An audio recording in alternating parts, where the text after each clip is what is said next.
Elias is a man carrying the weight of a lineage.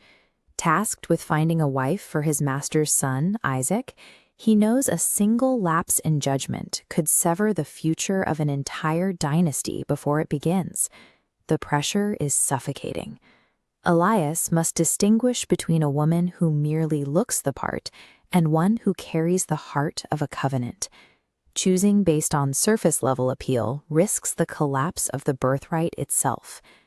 To cope with this magnitude of responsibility, Elias retreats into logistics. He stands outside his tent, counting and recounting his camels, a ritual of control used to drown out the unrest in his chest. This obsession highlights the central struggle of the mission. No amount of human planning or sheer cleverness can force a divine outcome into existence. Elias's transition requires him to abandon this decision tree of variables and dead ends. He has to relinquish the illusion of control and shift his focus towards simple, humble preparation for a miracle he cannot engineer. This shift in perspective leads him to a stone well at dusk. While Elias waits with rigid anxiety, a young woman named Rebecca approaches with a practical, deliberate grace. When Elias asks for a drink, Rebecca offers a simple, intentional act of radical hospitality.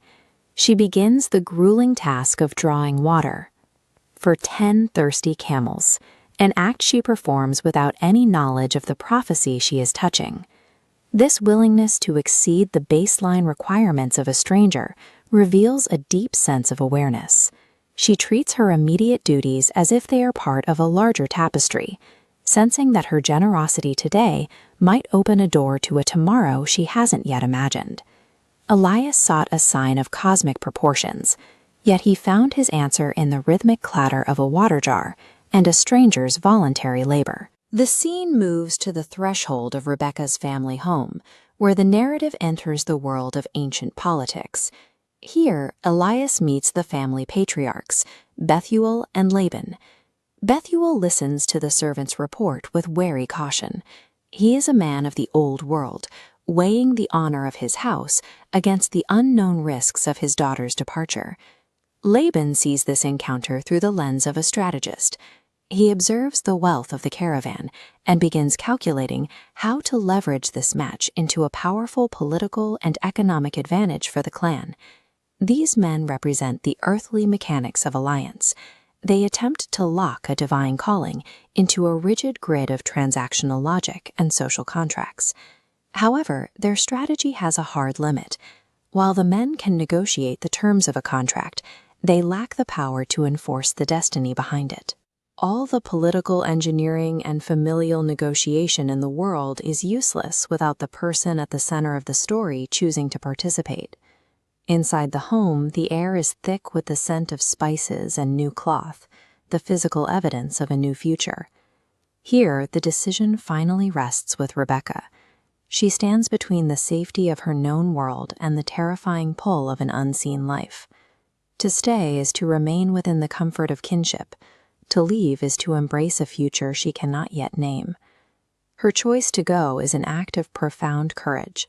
She is stepping off the very edge of the woven tapestry of her life and onto a completely unwritten canvas. In this moment, true authority belongs to the one willing to relinquish the known world. The planners and patriarchs fade into the background as Rebecca exercises the ultimate power of choice. The journey reaches its end as Elias returns to Abraham's camp to deliver his final report. Elias exhales with a sense of completion. His relief is the result of faithful stewardship. He bore the burden of his duty and then allowed the path to reveal itself through faith rather than force. This story suggests that legacy is a dynamic collaboration.